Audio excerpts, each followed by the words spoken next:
न्याय मिळालाच पाहिजे, सुशिक्षित बेरोजगारांना न्याय मिळाला पाहिजे, आम्हाला बँकेचा लोन मिळालाच पाहिजे, या बँकांची चौकशी झालीच पाहिजे, युवकांना रोजगार मिळालाच पाहिजे, या भारत देशाने युवकांना रोजगार मिळालाच पाहिजे।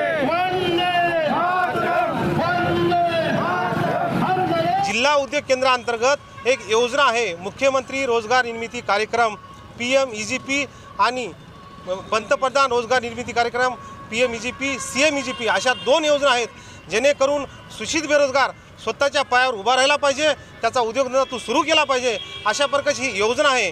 पण या योजनेची अंमलबजावणी नसल्यामुळे सुशिक्षित बेरोजगार महाराष्ट्रामध्ये रोजगारापासून वंचित आहे, त्याच्या हक्काच्या योजनेपासून वंचित आहे। या निषेधार्थ आम्ही जिल्हा अग्रणी बँक नांदेड या ठिकाणी सर्व महाराष्ट्रीय सुशिक्षित बेरोजगार नांदेड जिल्ह्यातील बेरोजगार लोकांनी हा मोर्चा काढण्याचं आम्ही ठरवलं आहे आणि हा आमचा मोर्चा आज सुरू झालेला आहे।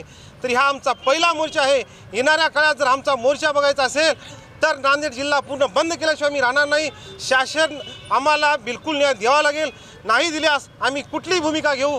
आज जीव द्यायला तयार राहतो, आज जीव घ्यायला तयार आहोत, जीव द्यायला तयार आहोत। तरी आम्हाला एवढंच म्हणणं आहे की आमच्या बेरोजगार बांधवांना रोजगार द्या, नोकऱ्या द्या, अन्यथा आम्हाला रोजगाराची संधी उपलब्ध करून द्या। या ठिकाणी देशाची गव्हर्नमेंट, राज्याची गव्हर्नमेंट युवकांसाठी, बेरोजगारांसाठी वेगवेगळ्या स्कीम, मुद्रा लोन सारख्या योजना लॉन्च करते आणि बेरोजगारांना, सुशिक्षित बेरोजगारांना भांडवल देऊन त्यांना स्वतःचा उद्योग उभा करता यावा यासाठी योजना लॉन्च करते। आणि इथली जिल्हा अग्रणी बँक जे पूर्वीपासूनच धनदांडगे लोक जे उद्योग व्यवसायामध्ये गुंतलेले आहेत त्यांना टक्केवारी घेऊन लोन पास करून आमच्या युवकांच्या तोंडावर पाणी फेरण्याचं काम करत आहे। त्यासाठी आम्हाला चीड येऊन या ठिकाणी रस्त्यावर उतरावं लागत आहे, कारण ही शोकांतिका आहे। योजना बनतात गोरगरिबांच्या युवकांसाठी, सुशिक्षित बेरोजगारांसाठी, मात्र त्या टक्केवारी घेऊन एखाद्या उद्योगपतीच्या घशात जर पैसे जात असतील आणि आम्हाला जर रस्त्यानं फिरून फिरून चपल्या झिजत असतील तर एवढी मोठी शोकांतिका देशात, जगात कुठेच नाही, ती भारतात चालू आहे। विशेषतः नांदेडमधील अग्रणी बँक पूर्णपणे बेरोजगारांच्या विरोधात आहे।